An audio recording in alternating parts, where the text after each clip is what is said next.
Ever been blindsided by someone who hides manipulation behind a charming smile? This story will hit home. I'm Elaine, and if you've ever had to confront toxic family dynamics, you're not alone.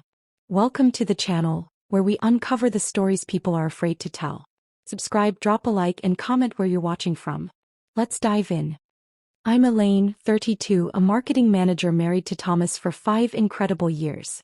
What should have been a joyful celebration, my in-laws' 35th anniversary at Los Chateaux, spiraled into chaos when the bill arrived. My sister-in-law Amanda has always been challenging. But that night she didn't just push buttons. She detonated a bomb that changed everything. As the waiter set down a bill for $100,000, Amanda leaned in with a sugar-coated smile and said the words I'll never forget. Before I tell you how I responded, and the emotional storm that followed, make sure to like and subscribe if you've ever had to take a stand against a manipulative family member. Thomas and I first met at a marketing conference 7 years ago. He was presenting on digital strategy and I was instantly drawn to his intelligence and quiet charm. We dated for 2 years before marrying in a small, intimate ceremony with our closest family and friends. Even early on, I noticed tension in his family, but I had no idea how deep it really went until I became part of it. Thomas is one of the kindest, most thoughtful people I've ever known. He works hard as a software engineer and has a heart of gold. But when it comes to his family, especially Amanda, he almost becomes someone else. Years of pressure taught him to silently meet their expectations. When I gently ask him to set boundaries, he'd get defensive or completely shut down. Amanda, now 35 and 3 years older than Thomas, has always been the family favorite. With her flawless blonde hair, designer wardrobe, and polished image, she exudes elegance. She's married to Derek, a finance manager at a top-tier firm, and they live in a luxury neighborhood across town. On the surface, everything looks perfect. But beneath that sheen, a pattern of entitlement and manipulation that's been carefully hidden for years. If you've ever watched someone you love get manipulated right in front of you, and felt powerless to stop it, this part will resonate. Hit that like button if you've ever had to be the one to draw the line. Here's how everything built up to that explosive night. My in-laws, Harold and Vivian, built a successful real estate business and now enjoy a comfortable retirement. Harold, tall and commanding, has a voice that fills a room before he even speaks. Vivian, petite and graceful, is always perfectly put together. They've long favored Amanda, showing up for her milestones, gushing over her wins, while barely acknowledging Thomas's successes. Amanda's husband Derek almost fades into the background. At family events, he mostly nods, echoes Amanda's opinions and chuckles at her jokes, even the ones made at Thomas's expense. I've often wondered, is he happy or just quietly enduring a life where his voice doesn't matter? Over the years, I've seen Amanda exploit Thomas's kindness more times than I can count. During her kitchen renovation, she convinced him to loan them $20,000, never repaid. When their SUV broke down, she guilt-tripped him into covering part of the replacement cost. Thomas always justified it. It's what family does. But the generosity was never mutual. When we were saving for our first home, Amanda offered nothing. When Thomas needed emergency dental surgery and feared the cost, she was nowhere to be found. The pattern was obvious, to everyone but Thomas. I tried to set boundaries. When Amanda asked if we could watch her kids for a full week while they vacationed in Hawaii, I respectfully declined. We had work deadlines. The fallout? A frosty silence that lasted months, with Harold and Vivian calling to say how disappointed they were in us for not stepping up for family. The pressure took its toll. Thomas and I began arguing after family gatherings. He accused me of overreacting. I pleaded with him to see the truth. They were using him. Things hit a boiling point last Christmas, when Amanda announced she'd booked an extravagant ski trip for the whole family, and expected us to pay 40% of the cost. After hours of emotional discussion, Thomas finally agreed we needed boundaries. So when his parents' 35th anniversary approached, we wanted to make a kind, balanced gesture. I suggested Los Chateaux, elegant, well-reviewed, and affordable if everyone ordered reasonably. Thomas loved the idea and personally called to invite them. We spent weeks preparing. I researched the menu, confirmed reservations for 6, and we worked together on a heartfelt gift. A custom photo album celebrating 35 years of their marriage, plus a weekend getaway at a bed and breakfast they'd once mentioned. Despite my fears, I truly hoped the dinner would mark a turning point, maybe even start healing the rift. Thomas was thrilled at the thought of a peaceful, loving evening. And honestly, so was I. Have you ever thrown a dinner party, only to feel like a guest in your own celebration? What started as a tribute to my in-laws' 35-year anniversary quickly turned into a showcase for Amanda. And just when I thought it couldn't get worse, she dropped the line that stopped everything. If you've been in a family where one voice always drowns out the rest, hit that like button. Let me know in the comments. Have you ever hosted something special only to regret it halfway through? I was determined to make this night special, especially for Harold and Vivian. Loato, perched on a hill overlooking the city, is a stunning restaurant inside a restored historic mansion. Its grand architecture and manicured gardens made it the perfect setting. As we pulled into the circular driveway, a valet approached. Thomas squeezed my hand reassuringly before we stepped inside. The interior was breathtaking, more beautiful than any picture online. Crystal chandeliers sparkled above crisp white linens. Tables were spaced just enough for privacy, and the floor-to-ceiling windows offered a breathtaking view of the city lights.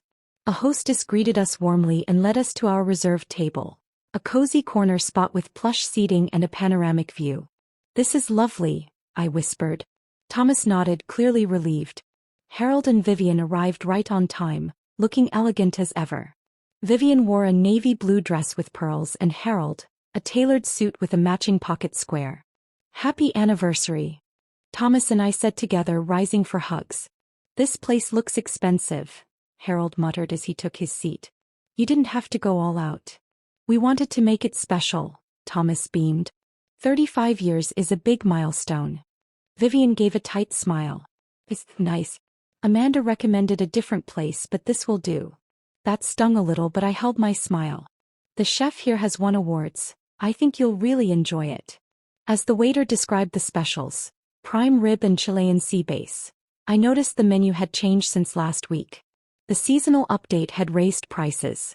Still, I mentally calculated, it would be tight but manageable if people ordered reasonably. 20 minutes later, Amanda and Derek made their entrance. She floated in wearing a red designer dress, air-kissing everyone like royalty. "Sorry we're late," she announced, not sounding sorry. "Traffic was awful and we couldn't find parking." "They have valet," I offered, confused. Amanda waved it off. "Derek doesn't trust valets with his new car." Derek nodded, clearly hearing this for the first time. Amanda's eyes swept the restaurant. "Interesting choice. I heard the chef just left for that new place downtown." "The current chef has a Michelin star," I replied calmly. "I researched thoroughly." "How thoughtful," she said with a tight smile. "Mom, Dad, you should try the lobster. I heard it's flown in fresh daily." I glanced at the menu. The lobster was the most expensive item. Before I could suggest alternatives, Vivian was already nodding. "That sounds wonderful. Harold, shall we?" "Why not?" Harold said. "It's a special occasion." The waiter returned for drink orders. "Champagne to start," Amanda said. "Do you have Dom Perignon?" "Yes," the waiter replied. 2008 vintage. "Perfect. We'll take a bottle." I caught Thomas's eye. A bottle of Dom wasn't in the budget. But before he could say anything, Harold raised his glass. "To 35 wonderful years with my beautiful wife," he toasted. We all clinked glasses and I tried to relax. Maybe a single bottle was fine. But Amanda ordered another before the first was even empty. "Order whatever you want," Vivian encouraged. "It's a celebration." Everyone did, especially Amanda, who chose the most expensive appetizer, entree and several sides. Derek followed her lead. Harold and Vivian still on lobster. Thomas and I ordered modestly, though at this point the cost was snowballing. Between courses, Amanda said breezily, "Elaine's treat tonight is so generous. It's nice to be pampered for once." I nearly choked on my water. "Actually," I said calmly, "Thomas and I are covering a reasonable dinner, but we hoped everyone would be mindful of costs." Silence. Then Vivian let out a light laugh. "Oh, Elaine always has such a good sense of humor." Another toast to our generous hosts. I tried to redirect. "So, what was your wedding day like?" I asked warmly. But Amanda jumped in. "Remember when I was flower girl at Aunt Judith's wedding? Everyone said I stole the show." Vivian lit up. You were always such a performer. She launched into a story about Amanda's childhood dance recital. Thomas sank into his chair. When Harold finally mentioned Thomas, it was to recall how he'd broken a vase at a family gathering. He was always so clumsy, Harold chuckled. I squeezed Thomas's knee under the table in silent support. Dinner arrived, but the mood had soured. Amanda began sharing childhood stories about Thomas, each one a jab wrapped in a laugh. Remember when Thomas tried to impress that girl by saying he could drive? He hit the mailbox before he even left the driveway. Harold laughed. Cost us $500 to fix. Mailbox was wrecked. Thomas forced a smile. That was 20 years ago, he murmured. And prom night. Amanda kept going. His date left with another guy before dessert. I placed my fork down, voice even. Thomas landed a major client for his firm last month. They'd been trying to win them for years. That's nice, dear, Vivian said, barely glancing up, then turned back to Amanda. What started as a $1,000 dinner turned into a six-figure nightmare, and one brutal insult pushed me over the edge. Want to know what $100,000 gets you? Apparently, humiliation. Belle, if you've ever reached your breaking point with in-laws, hit like and subscribe. This story, you won't forget. Tell us about Paris, Vivian said. Amanda lit up. It was unreal. First-class flights. 5-star suite overlooking the Seine. Room service every morning. And the shopping. As she launched into every luxurious detail, she flagged the waiter. Another bottle of wine, please, she said sweetly. And let's get the seafood platter for the table. Mom, Dad, you have to try it. That made 3 bottles of wine, 2 of Dom Perignon, 6 appetizers for lobsters, and now a $200 seafood platter. And dessert hadn't even started. I did a quiet calculation in my head and felt my stomach twist. I excused myself to the restroom. Amanda followed. At the sinks, she applied another layer of lipstick. Thomas always did marry beneath him, she said casually, like she was commenting on the weather. But at least you're good for picking up checks. I froze. Excuse me. Oh, don't play naive. It doesn't suit you. She snapped her purse shut. Just make sure you leave a good tip. Service has been excellent. She walked out, heels clicking, leaving me gripping the sink, face flushed, heart pounding. That wasn't just passive-aggressive. That was warfare. Back at the table, Thomas looked at me with quiet concern. I shook my head. Not here. Not tonight. Amanda continued orchestrating the dinner like a conductor of chaos. Let's all get different desserts so we can share, she chirped, waving the dessert menu. Then she ordered the most expensive cognac available and suggested after-dinner drinks for everyone. Thomas and I exchanged a silent look. Our entire budget for this dinner had been $1,000. A generous gift, we thought.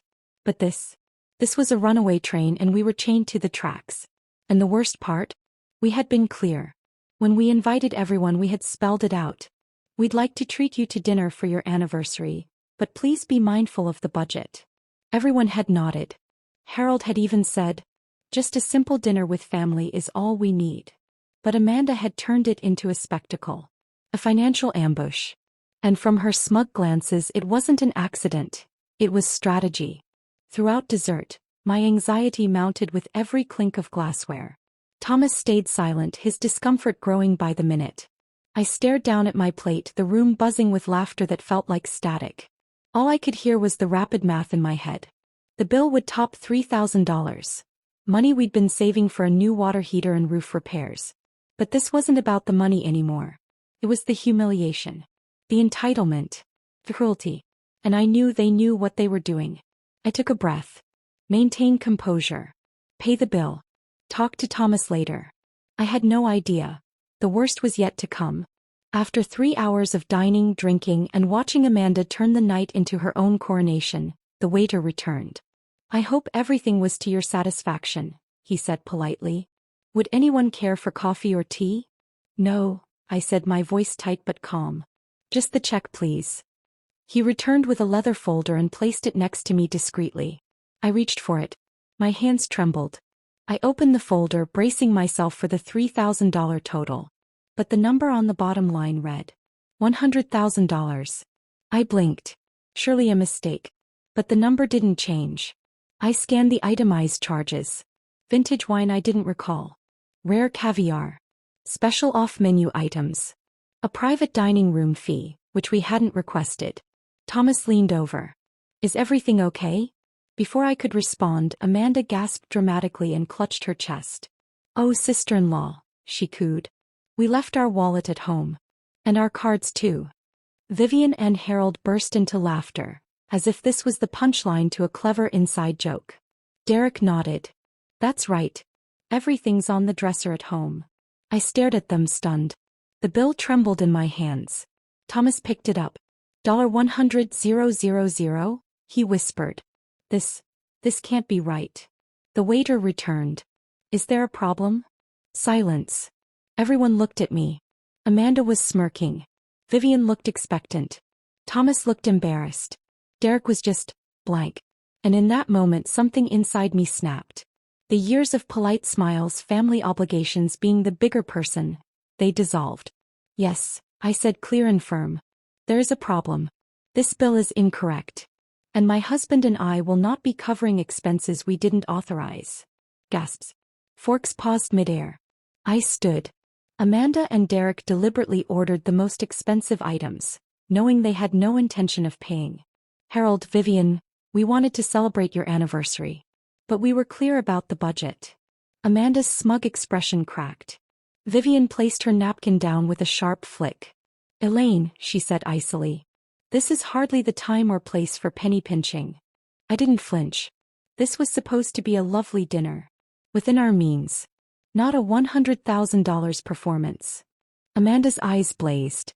Are you seriously refusing to pay? After everything our family has done for you? Finally, Thomas spoke. What exactly has the family done for us, Amanda? Please. Remind me. The table fell silent. Then the restaurant manager approached, alerted by the tension. Is everything all right here? No, I said, calmly handing him the bill. This is not what we ordered. And we absolutely did not reserve a private dining room. He frowned, reading the receipt. I'll look into this immediately. Please excuse me. As the manager walked away, Amanda leaned in, her voice low and sharp. You're making a scene, she hissed. Just pay the bill and we can discuss it later. There's nothing to discuss, I said calmly, my voice firmer than before. Thomas and I agreed to host a reasonable anniversary dinner, not finance a luxury feast for people who clearly don't respect our boundaries. Boundaries? Harold scoffed. Is that what this is about? Family doesn't have boundaries. Healthy families absolutely do, I replied. And healthy families don't take advantage of each other's generosity. The manager returned, holding a new receipt. There appears to have been a significant error, he explained carefully. Several items from another party's table were mistakenly added to your bill, including the private dining room fee. The corrected total is $8,342.17. My stomach still sank. While it was far less than $100,000, it was still over 8 times what we'd budgeted. Thank you for correcting that, I said. Now we'll need separate checks, please. One for my husband and me, one for Mr. and Mrs. Wilson, and one for Amanda and Derek. Absolutely not, Amanda snapped. This dinner was your gift to our parents. A reasonable dinner was our gift, Thomas said, finding his voice. Not an $8,000 extravaganza. The manager hesitated, clearly uncomfortable. I'll arrange separate checks based on what each party ordered, he said and stepped away. Vivian turned to Thomas, eyes glistening. I can't believe you would ruin our anniversary like this. Mom, Thomas said gently, you and Dad always taught me about responsibility. That's all we're trying to do, be responsible with our finances. We expected better from you, Harold said, his voice cold. And we expected to be treated with respect, I replied evenly. I guess we're all disappointed tonight. When the manager returned with the separate bills, ours came to just over $1,000. Exactly what we'd planned for. Harold and Vivian's portion was nearly $3,000. Amanda and Derek's came to almost $4,000. There must be some mistake, Amanda protested. No mistake, the manager replied calmly. These totals reflect the items ordered by each party. Amanda turned to her parents, wide-eyed and desperate. Mom, Dad, can you? Enough, Amanda, Harold said, cutting her off. He pulled out his wallet and handed the server a credit card. Amanda and Derek looked at each other. We really did leave our wallets at home, Derek said weakly. Thomas raised an eyebrow. Then how did you plan to get home? How did you pay for valet parking? Derek hesitated, then slowly pulled his wallet from his back pocket, cheeks reddening. Caught. Amanda's expression hardened, lips tightening into a mask of fury. The rest of the meal ended in thick, tense silence. We paid. We stood. We left. What had started as a celebration had turned into a reckoning. A family dinner none of us would ever forget, and likely never recover from. The walk through the restaurant felt endless. Harold and Vivian led, backs stiff with disapproval. Amanda and Derek followed, whispering furiously. Thomas and I walked behind them, hands clasped, unified in silence. Outside the night was cool.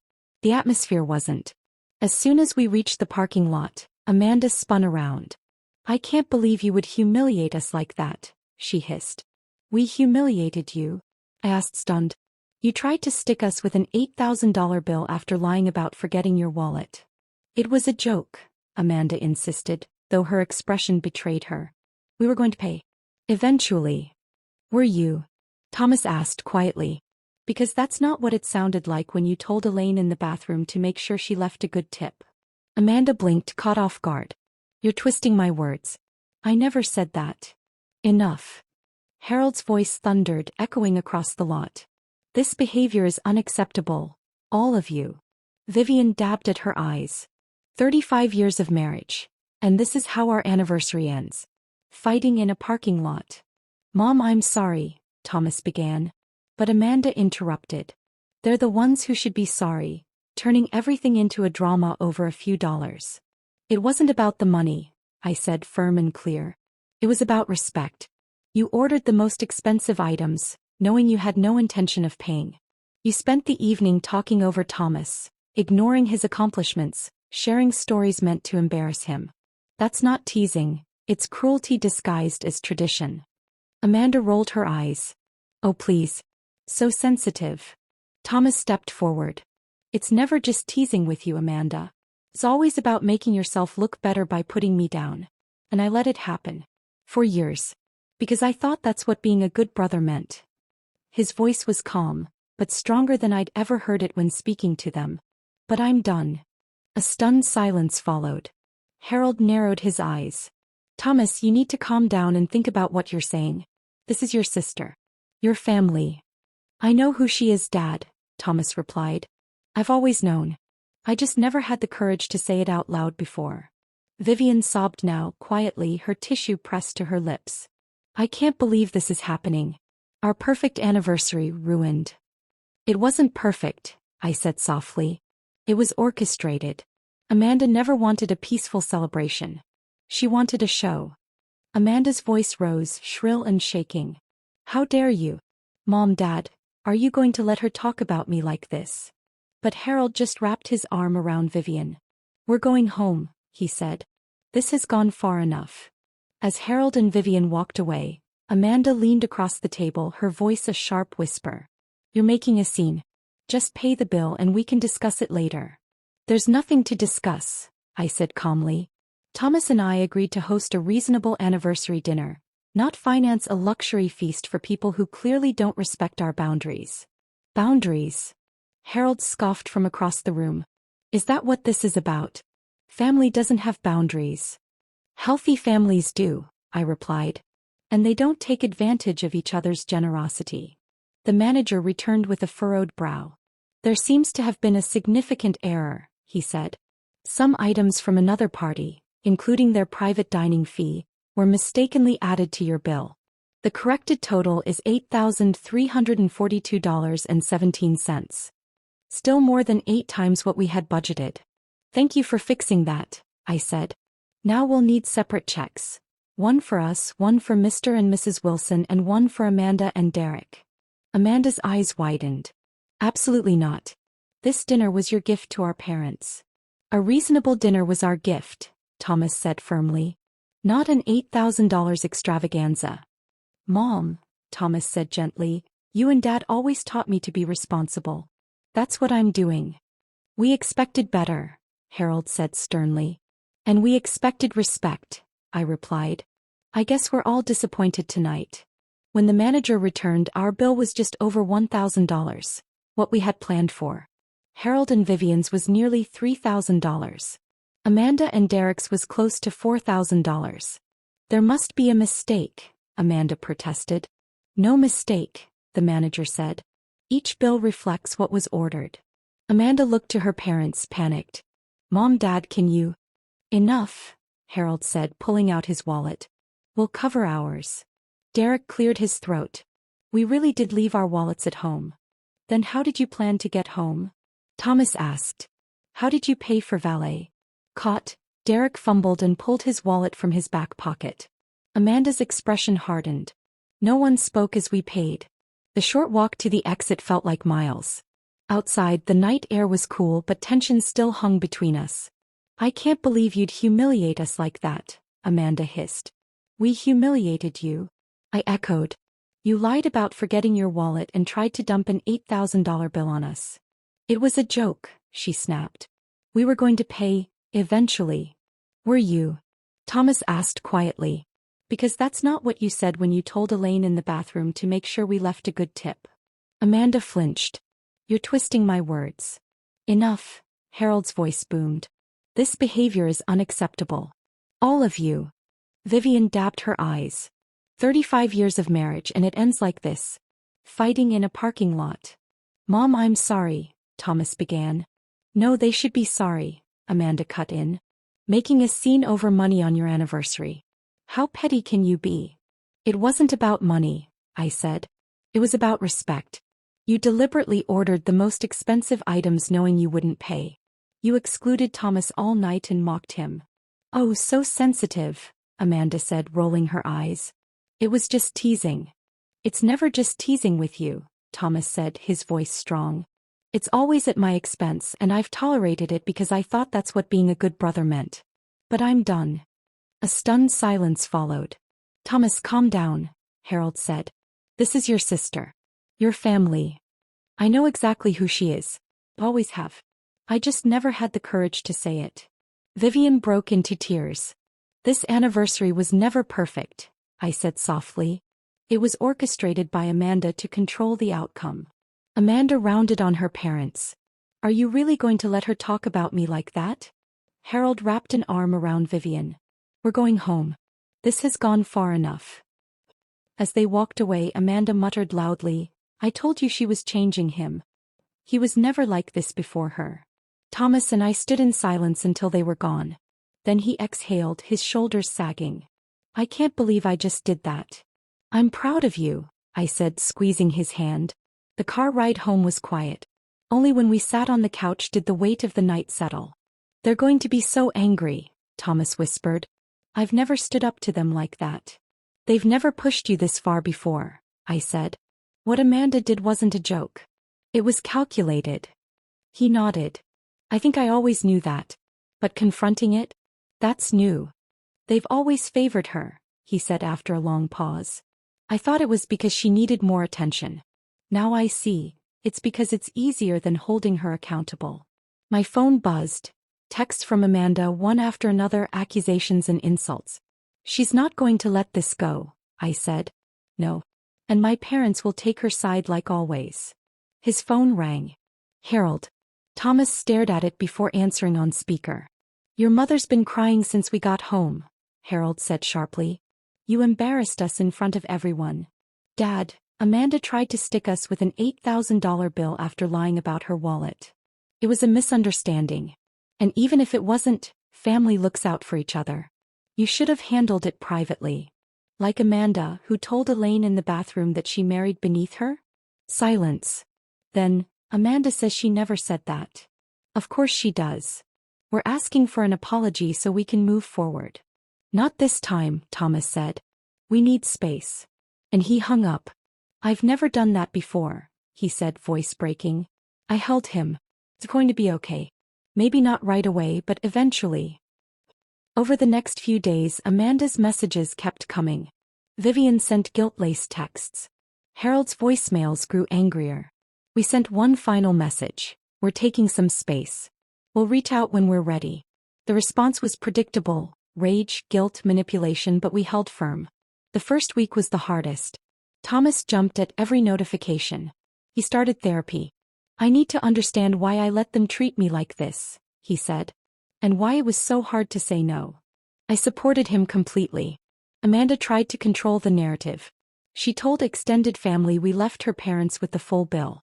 When Thomas's cousin Natalie called, I explained what really happened. She got quiet. She said Amanda's done similar things to her. I told Thomas, "We might have an ally." Amanda escalated on social media. Vague posts about betrayal and true family. When that didn't work, she became more direct. It didn't matter. We stayed silent. 3 weeks later, Derek messaged. He wanted to meet with Thomas. Alone. When Thomas returned, he looked surprised. He apologized. Said Amanda's been out of control since that night. And that seeing me stand up to her made him realize how unhealthy things had gotten. "Will he do anything about it?" I asked. "I don't know," Thomas said. "But I think he's starting to wake up." 2 months after the dinner, Thomas handed me a letter. "It's for my parents," he said. Not an apology. Just honesty. A few days later, Harold called. The conversation was short, but different. "He actually listened," Thomas said afterward. "He didn't agree with everything, but he didn't shut me down. He asked if we could have lunch. Just the two of us. That's a big step." He said, "I never realized you felt that way all these years." For the first time, something had shifted. The wall between them cracked just a little, but enough to let something new in. Hope.